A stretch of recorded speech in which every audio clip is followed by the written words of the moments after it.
Hi, everyone. Thank you so much. Super excited for this panel. We have a stacked conversation today.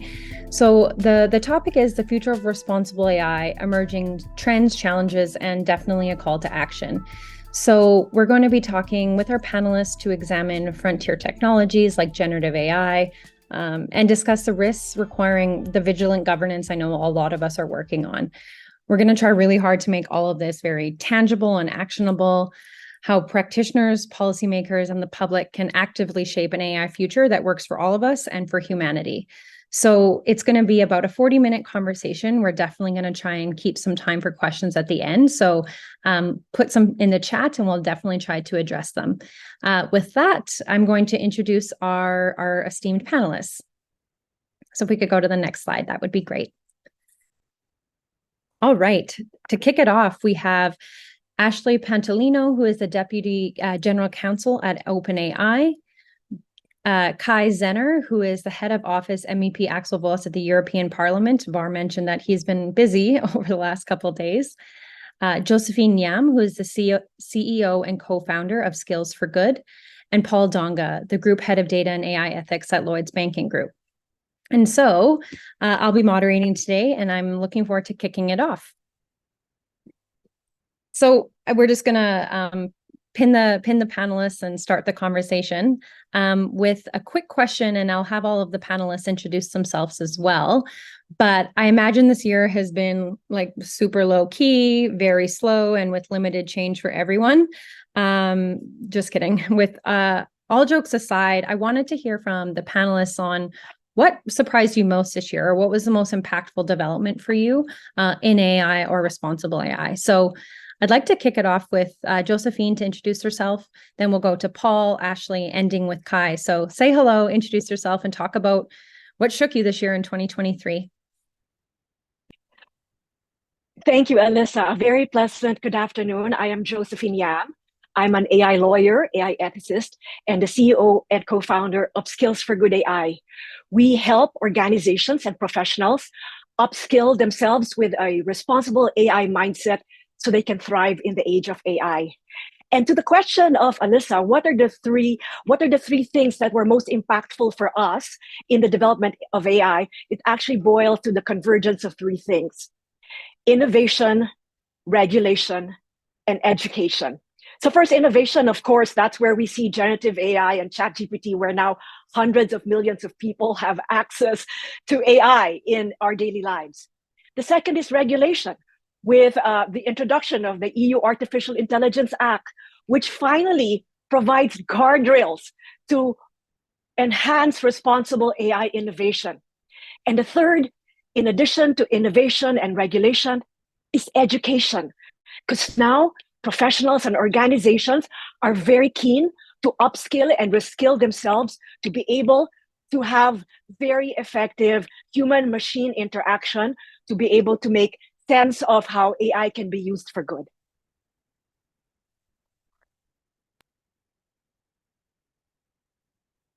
Thanks, Josephine. That's awesome. Paul, what happened for you in 2023? Yeah, Alyssa. Yeah, hi, hello everyone. Just checking you can hear me okay. We can. Great, thank you. Well, look, first of all, thank you for the invitation to be here. It's an absolute pleasure to be here. I'm really delighted to be able to participate. So I think, what was most impactful, yes, large language models, ChatGPT, and everything that's happened since around the transformer architecture. So that was quite an easy one, right? I'd be surprised if anyone thought there was anything more impactful in the AI space. But what surprised me most was actually how successful it's been, and the passion with which different organizations want to adopt it. So globally, certainly I can speak for financial services because that's the industry that I work in. The appetite to want to adopt it across many different areas of the business has really surprised me, right?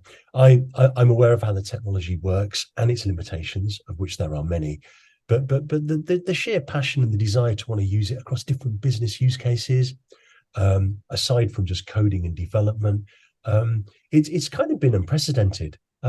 And I was slightly more cautious in the early days. I thought, look, people are going to be a little bit more skeptical. They're going to say, well, hold on, the transformer architecture in of itself is not really deterministic. We need to really slow down and go about this quite kind of thoughtfully. But I'm not seeing that, right? I'm seeing instead a real desire to want to adopt it across many industries. Thanks, Paul. Ashley. Hi, thanks for having me. I'm really, really excited to be here. I can talk about what's also surprised me the most. I'll just piggyback on Paul's there. Was I think from the OpenAI perspective, I'm sure many people have heard this already, but ChatGPT was supposed to be a low-key research preview. That technology existed through our API already. And so it was kind of just like a chat feature with, like a very basic chat UI slapped on top of the technology. And so what really surprised me was how much people did adopt it and how it has been able to help a lot of people with many, many different use cases, like Paul said, beyond just what, like you would think just talking to a chatbot or asking it for information that, you can't really rely on. Things beyond coding, like education and research and content creation and helping people with language barriers and learning disabilities. And I think those are the use cases that have been really, really exciting and surprising to me. And so just really have enjoyed seeing how people use it and how many people really, really love the tool. Yes, Ashley, my dad was sending me poems and stuff with ChatGPT, so that definitely means it's hit the mainstream, absolutely. And last but certainly not least, Kai. Yes, sorry, I just had your problems to unmute myself. So many people might think that I was surprised that we finally reached a deal in the European Union on the AI Act, but there I need to say I saw it coming because there was indeed over the last months more and more political pressure to finally overcome our discussions within the European Union, because especially the high level policymakers really want to also a little bit showcase the AI Act in front of the European election next June. And for that to be possible, we need to close the AI Act very soon, vote on it, so that lawyer, linguists, legal service, translators, and so on can do their magic, and this law can really be published next year. What surprised me therefore the most was actually the agreement between China and the United States on lethal automatic weapon systems, because there I was never thinking that those two could agree on something like this. And I think it's actually a rather good signal that despite all the problems between larger powers around the globe, there is still a chance to find at least some common understanding. Yeah. I will stick with you for a bit, and I hope you've napped extensively this weekend after a marathon few. He's like later. After a marathon few days of negotiations, and so I just want to stay on the theme of kind of the EU AI Act and some of the big things that came out of it. And so we saw issues like foundation models and open source models change the nature of the the Act and the agreement and the negotiations in general. So what are some of the people and dynamics that you're watching like most closely as this text continues to get fine-tuned? Yeah, so we in the European Parliament were really heavily engaging with OpenAI, DeepMind, a lot of those really advanced foundation model developers, but also other startups, AI companies, and so on. But actually also quite a lot with the open source community, not only GitHub and Hugging Face, but also here in Europe we have the Open Forum Europe, the Free Software Alliance, and so on.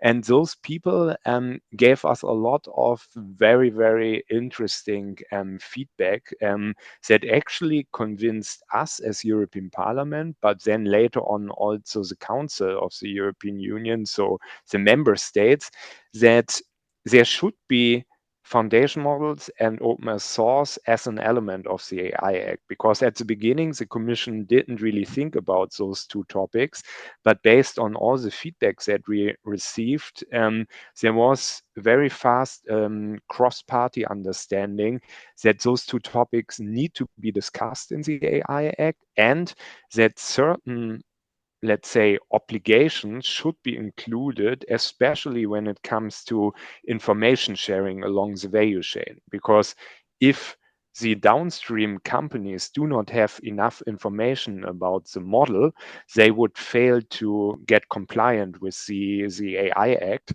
And this we really wanted to fix. Thank you. I think let's pivot and talk to Ashley a little bit about this. Ashley, fair to say you've had a busy and kind of interesting last couple of weeks at OpenAI. And, coming out of some of that, there has been interesting discussion and speculation about AI safety and kind of OpenAI's approach to AI safety. So I'm wondering if you can talk a little bit about how you prioritize and address safety internally at OpenAI, and maybe some of the things that Kai mentioned. Yeah, for sure. So OpenAI has always been and continues to be committed to developing safe and beneficial AI.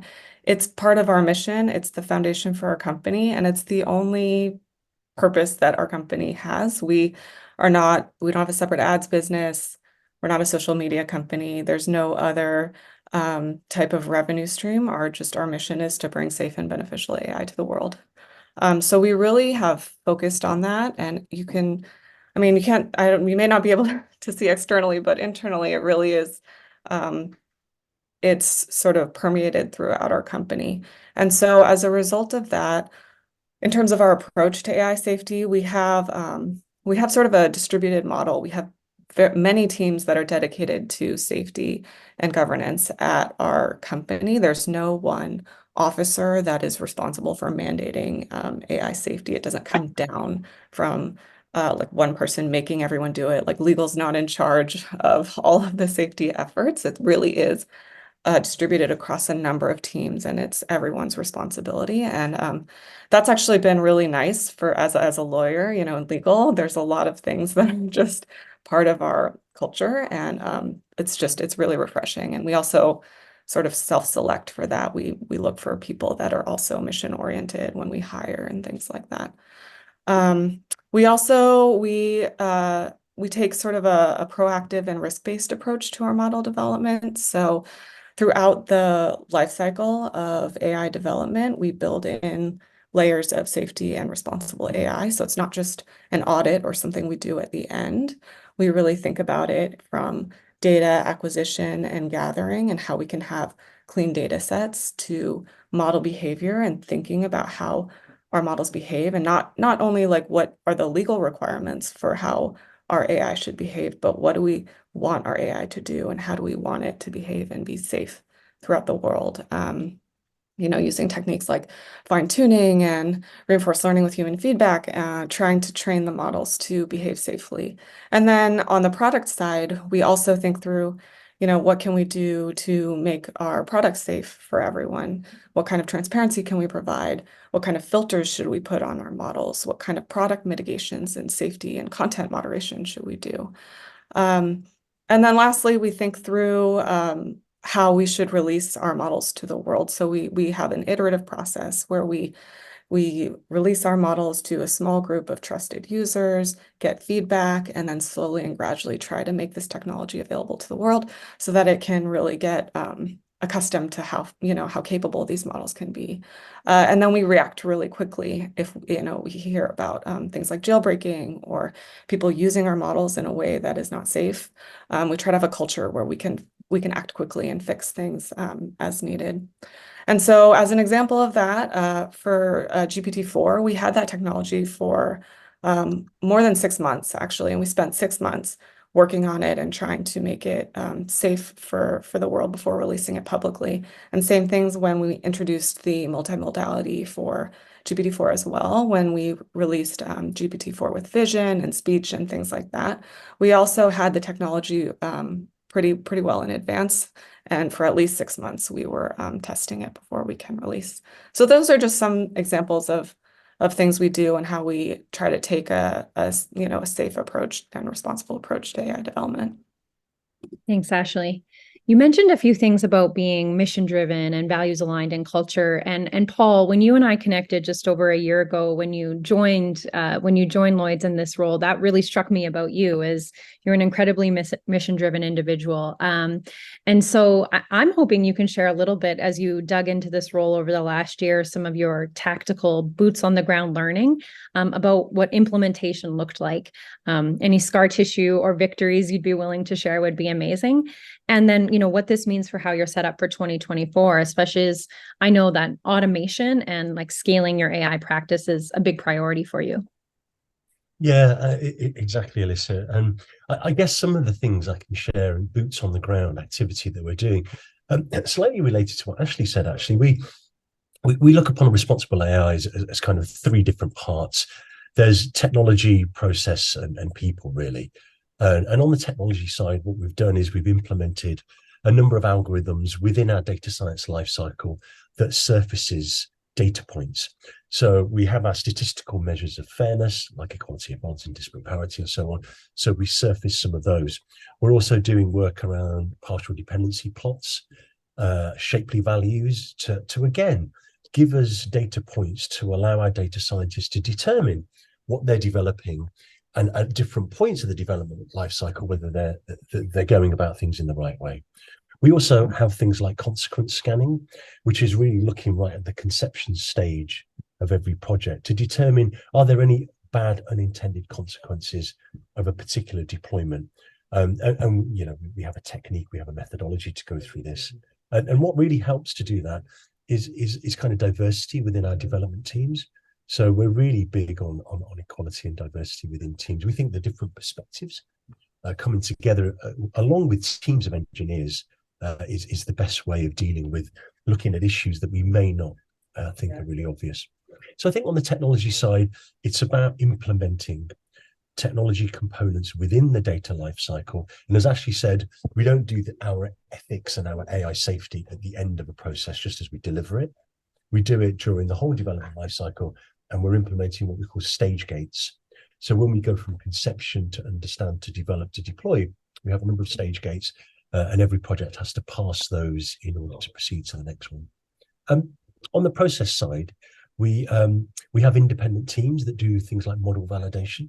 So if we have machine learning or AI models, we'll have a completely independent team that will review all the training data that went into it, and they will check everything that development teams have done completely independently and come to their own conclusions.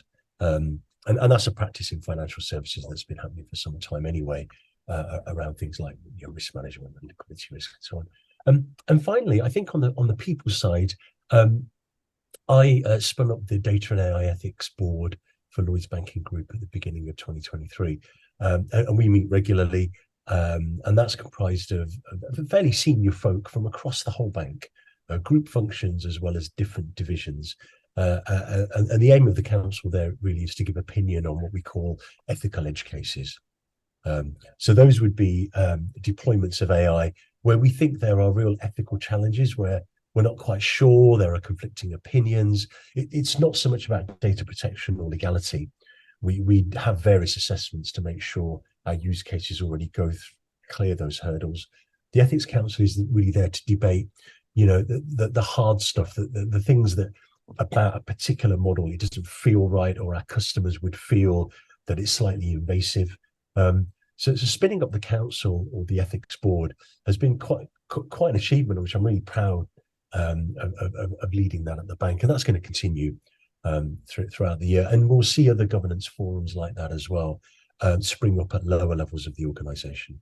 So I think people, process, and technology, Alyssa, are the main things. Scar tissue, we've got a few, probably ones that I probably couldn't talk about too openly, but I'm really glad to say that we really are on the front foot when it comes to AI ethics and AI safety. And I totally appreciate it. I think we all have scar tissue over the last year of the learning and how much collaboration it takes to really get this right. And so, I think I'm glad you brought up the people side of things, because that is like a deep fear that I know a lot of people have around how the rapid advancement of AI is creating a dual challenge. We have potential job insecurity due to some automation, but also a widening skills gap and a need to upskill as it relates to AI. So, Josephine, I'm really excited to get your perspective on this. Your thoughts on what's the best way to really equip professionals to get ready for this massive change, but also employment and HR departments inside of organizations to make sure that they're harnessing the best of their talent in this kind of very fast-paced change, where we're seeing a lot of co-pilots and support of productivity with AI. Yes, Alyssa, you are right. There is now an amazing surge in the demand for upskilling and reskilling professionals and workforces and teams across governments, large corporations, startups, and SMBs. And the reason is there's one, as you said, a very big fear about job replacement. There's really a deep fear that AI is going to replace jobs, which scares a lot of people, especially those that are seeing their jobs as easily automated. And also the HR groups of many organizations as well are realizing that their workforce does not operate on a common shared language of what really AI is. And so we're working with them to provide a foundational training and understanding of what AI really is. And so our foundational training and workshops really try to demystify AI, because AI ethics literacy is now fundamental, not only for the tech folks and the machine learning folks or the lawyers and compliance, but every single person in an organization. And basically, there are three questions that we demystify, we use to demystify AI ethics. The first question is, what is AI? What can it do? What can it not do? How can we use it as an assistant and not look at it as a threatening replacement to our jobs? The second question is, what are the risks in terms of privacy risks, ethical AI risks, and human rights risks? And the third is, how do we mitigate these risks? And that's only when there is a shared understanding where HR people can talk to the IT people, can talk to the marketing people, can there be a shared culture for innovation. And so how we approach this also is from three lenses. As Ashley mentioned, we use a privacy, ethical AI, and a human rights design approach in every aspect, from development, deployment, to the use of AI. And the lens is, we start with privacy, the privacy rights, because data is the fuel of AI. So employees need to understand how to collect, use, share, and store information. From the privacy rights that they understand, we now layer it with ethical AI principles. And this is where fairness and accountability and transparency and explainability come in, of which privacy is just one of them. And however, as we know, ethical AI principles can be very subjective. There are 21 definitions of fairness, for example. And in this recent TED talk that I gave, I argued that ethical AI frameworks, which are voluntary, are not enough to ensure responsible AI. So on top of privacy and ethical AI, we now layer it with human rights. And because human rights is a universal standard by which we operate as members of humanity, we then have this mandatory universal standard of understanding what really enhances human autonomy, self-agency, and with the lens of privacy, ethical AI, and human rights, we can then move forward to a culture of innovation and in advancing responsible AI. And so that's how we work with the different HR departments and organizations, companies, and startups. Thank you, Josephine. There was a great question in the chat, and it actually relates to one of the questions I wanted to pose to Kai as we move forward here. Is you've been heavily involved in the AI Act negotiations, and curious what you think.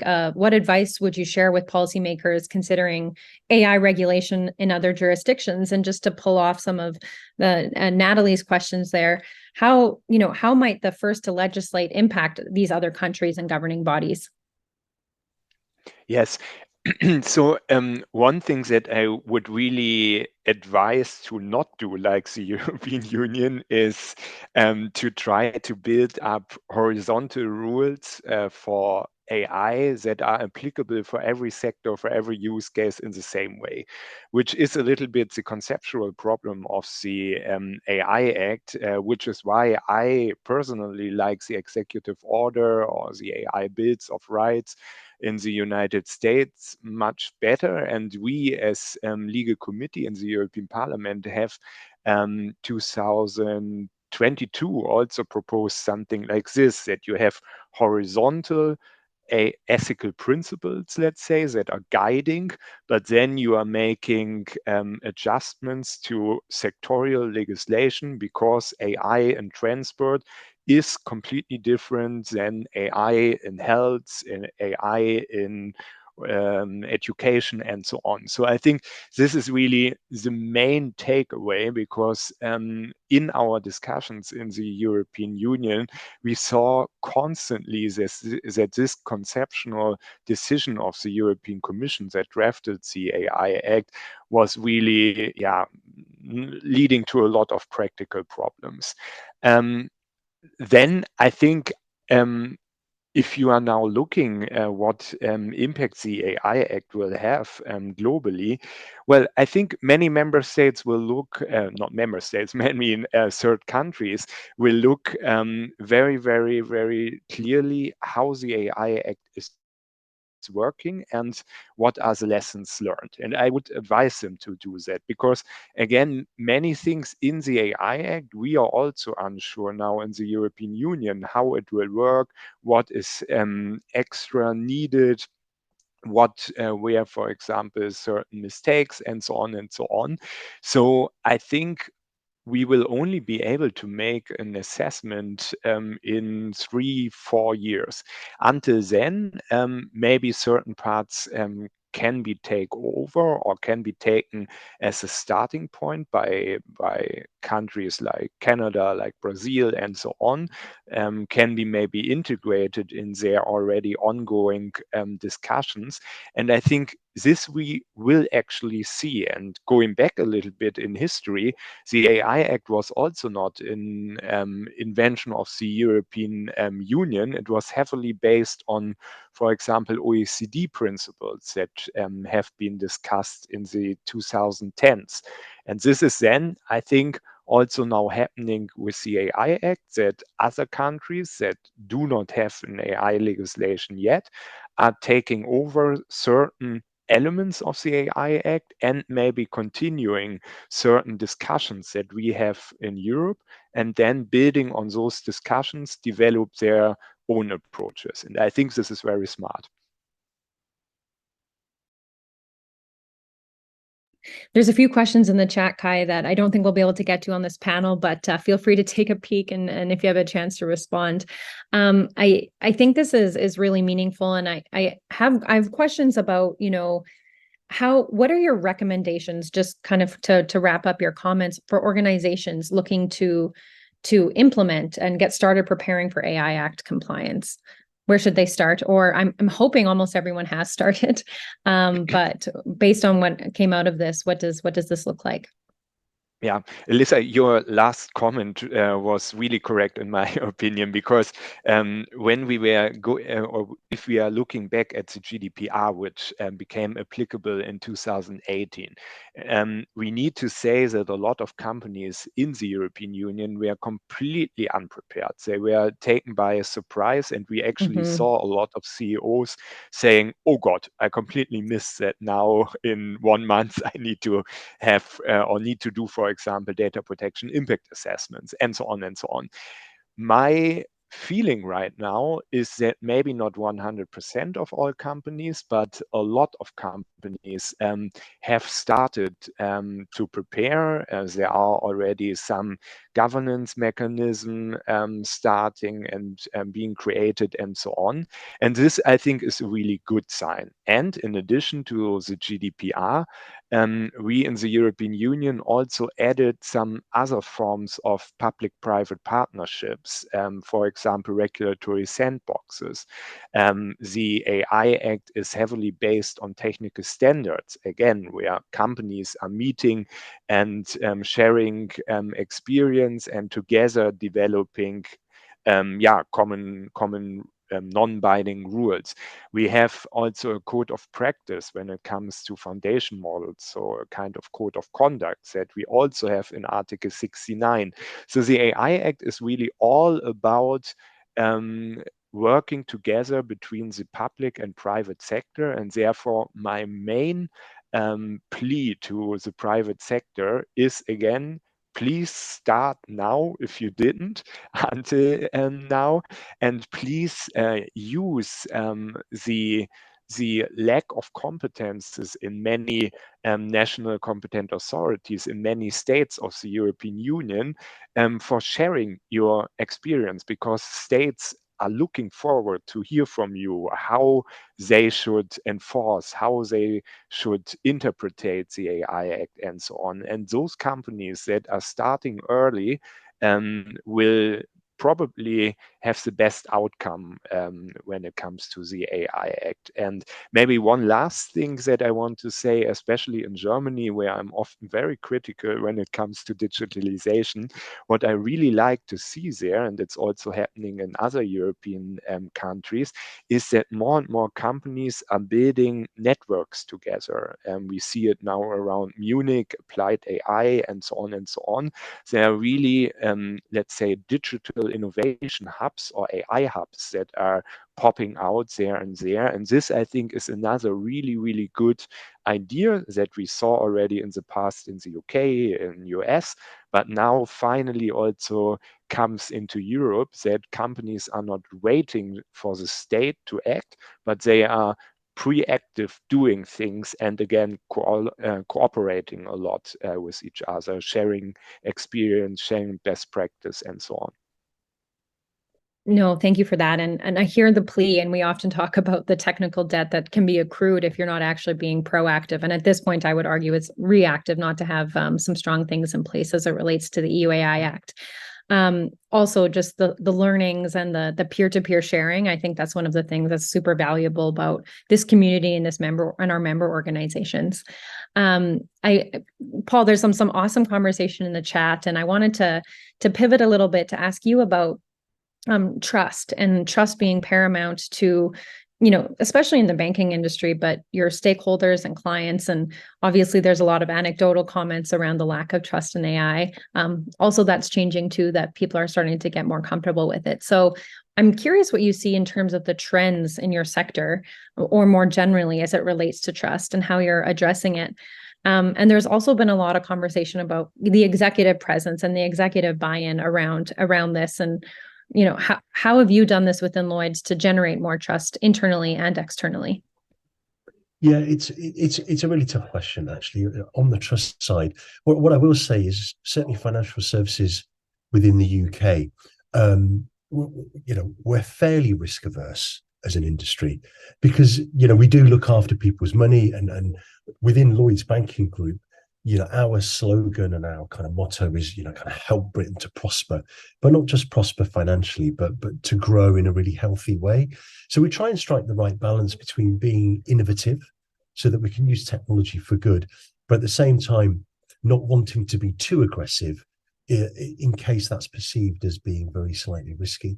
So Alyssa, it's a really fine line to tread. And we have a culture and a history within the company that goes back many, many years, where we've always kind of been people's partner. We've always helped generations of families and small businesses. So to get that balance right is really difficult. And what we do is, through some of the things I mentioned, we do talk about our use of technology and how we want it to help people. We talk about sustainability. We talk about diversity. We talk about helping vulnerable customers. So that's a real big thing about how we can help maybe smaller groups, disenfranchised groups, or minority groups as well, to really include them within finance and educating them about finance. So building trust it's not just focused on AI. It's about building trust through the organization, how we can help in a very wide way. So I think we're seeing that. I'm really glad to say as well that quite a lot of the UK-based banks, anyway, are really taking AI ethics and responsible AI really seriously. So we're seeing more ethics boards spun up in different organisations. The UK government have issued a white paper at the end of Q1 this year. All banks, including Lloyds, responded to it. It's a principles-based approach to AI safety and responsibility, in slight contrast to the EU AI Act, but definitely putting responsibility front and centre, and asking different industry regulators to work within their sectors to lay out what we see as kind of high, medium and low risk use cases. So we're seeing a lot of activity, and the banks are responding accordingly, right? They're really stepping up, and we've got many groups that are being formed, and I participate in one of those groups as well, of AI ethics folk at the different banks. And we get together, we have meetups, we discuss the topics that are really important. And I think one particular topic which is quite thorny is the whole topic around fairness. I think there are a number of statistical measures of fairness, but actually what defines fairness within banking is quite difficult to arrive at, because although every bank and every institution would want to lend fairly, lending fairly across different ethnicities and across different groups broken up by protected characteristics can also lead to irresponsible lending as well. So striking the right balance between lending responsibly, in the case of credit lending, or even premium underwriting for insurance, doing that responsibly without giving the impression of unfairly discriminating is a really difficult thing to do. I'm really glad to see that there are many folk that have my role in the UK are actually trying to tackle that problem head on. And I hope that we'll be able to go back to regulators and say, look, this is our view of what responsible lending is all about, and really working towards a definition that includes all of those banks.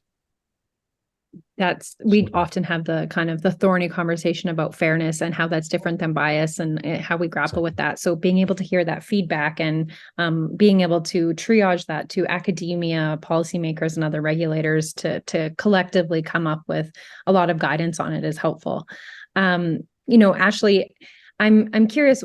ChatGPT came on the scene and obviously continued to grow and improve. And all of a sudden, there was this big move to adopt AI in a lot of sectors or in a lot of companies that didn't really have an AI strategy before.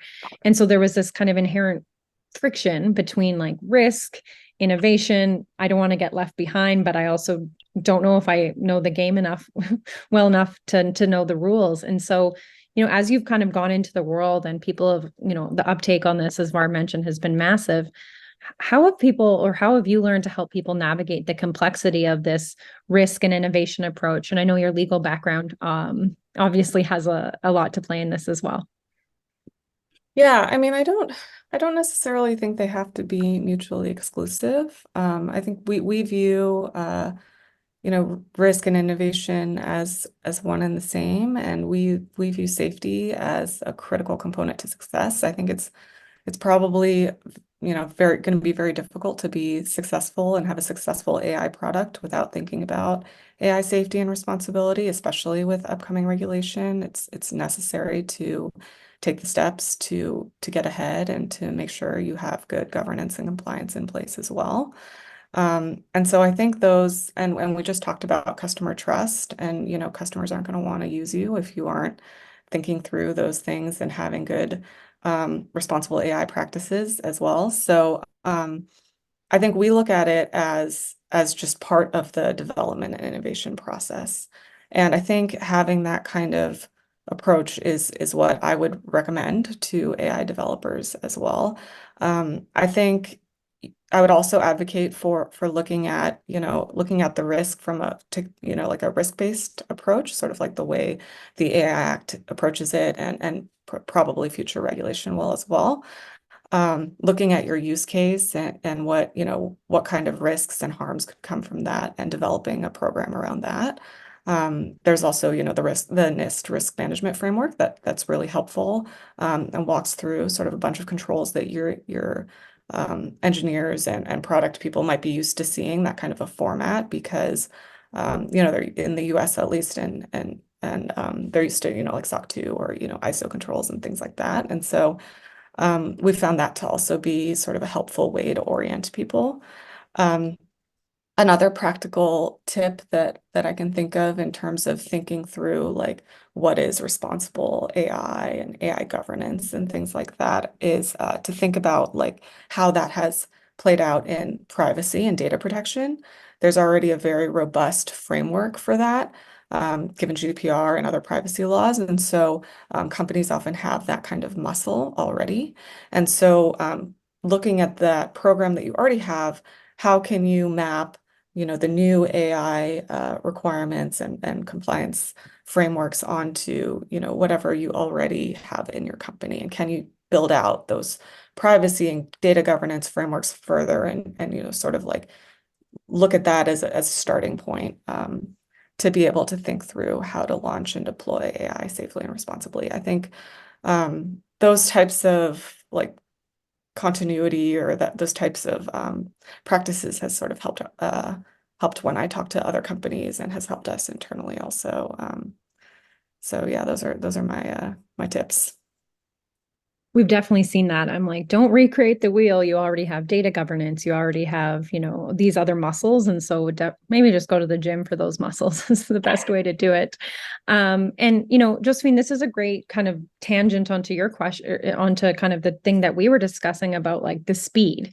It's evolving so fast. I often feel like I have cognitive whiplash. Very hard for me to keep up with all of the change. And so what do you recommend for enhancing human AI collaboration, especially as like it becomes more prevalent in the workforce? One of our predictions of 2024 is that everyone is going to have an AI assistant or co-pilot as part of their, requirement for productivity. So what does this look like for you? Yes, Alyssa, actually, as I talked to a lot of people and they said they're getting vertigo with everything that's going on in the world in terms of innovation. And so absolutely so critical to keep up with upskilling skills. The skills that we had last year may not be enough to help us cope with technology innovation. I wanted to jump on from what Paul and Ashley said about trust. The New York Times just reported the other day that there is this very big polarization among two big camps, the effective altruism camp and the effective accelerationism. And this probably emerged from what happened in Ashley's company in OpenAI. And what happened was these two polarized groups, then with the effective altruism, they said, let's have AI safety, let's slow down, let's have more regulation. And the effective accelerationism, they said, no, let AI-free regulations be damned. And so how do we merge these two polarized movements? And so it's really by understanding how human and machines can collaborate with one another. And as we speak to different organizations, there's basically just this understanding first that what is AI good at? And it's good at augmenting human skills. So anything that can be automated, like administrative tasks, give it to AI. That's the first.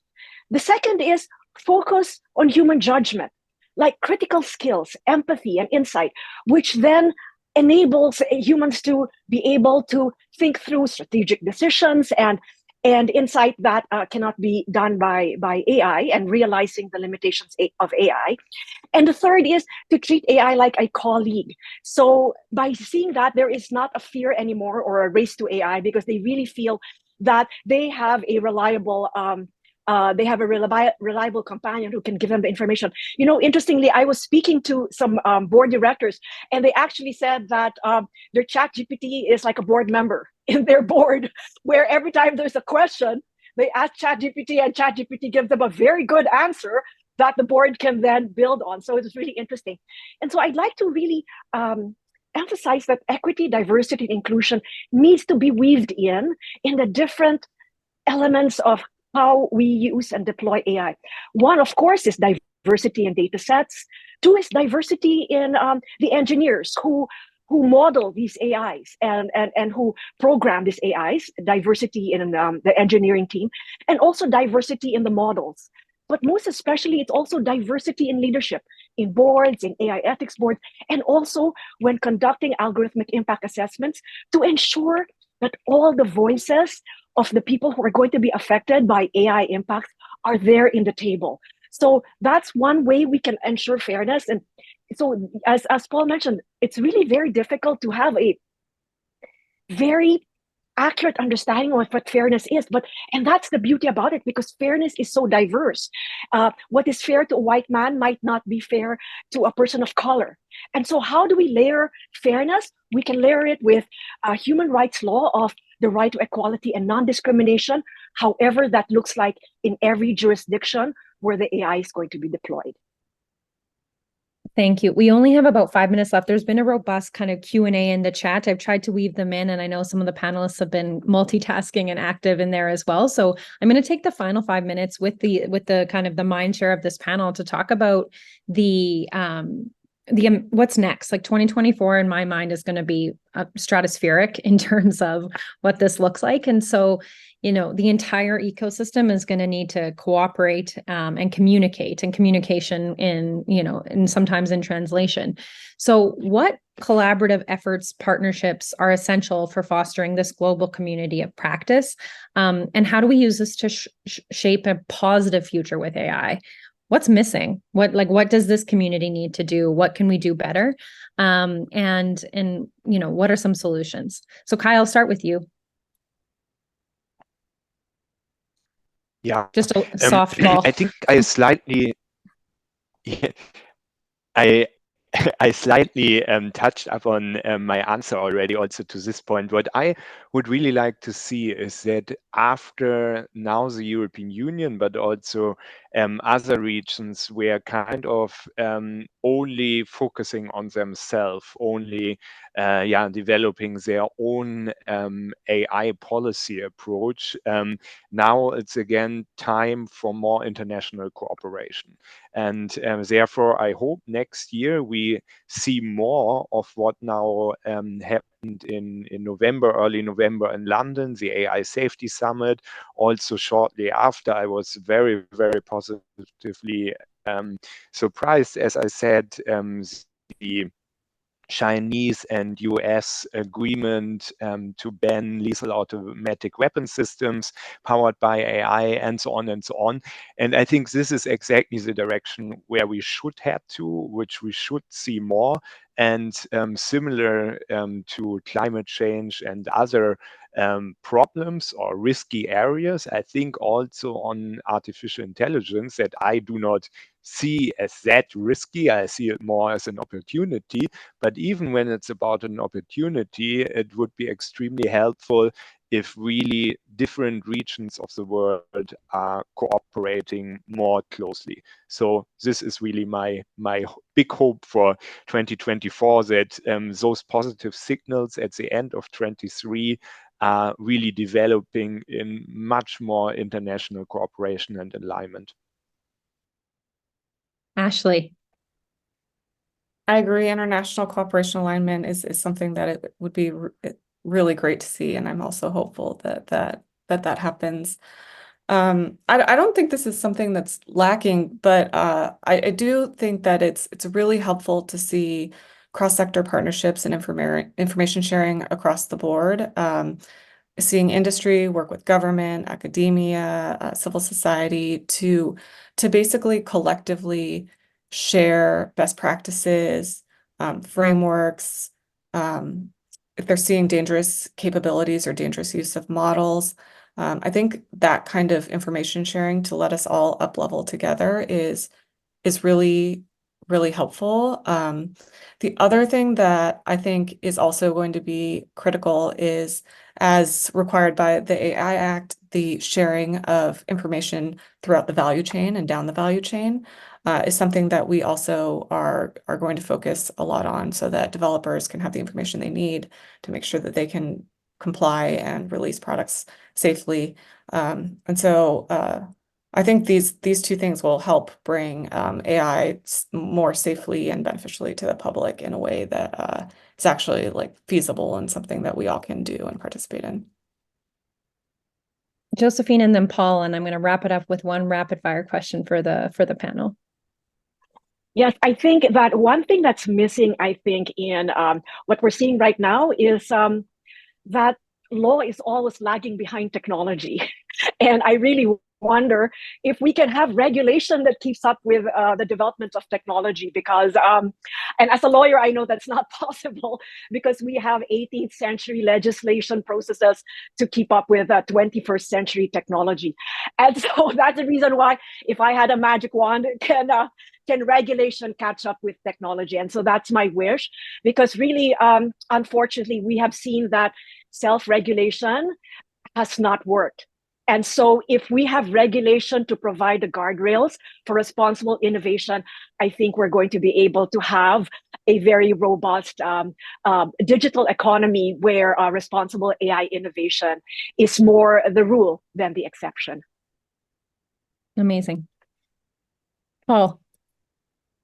Yeah, hi, Alyssa. I think training comms and awareness, both within organizations and within society, is absolutely key, right? So educating boards of companies, leaders of companies, on how to responsibly roll out AI.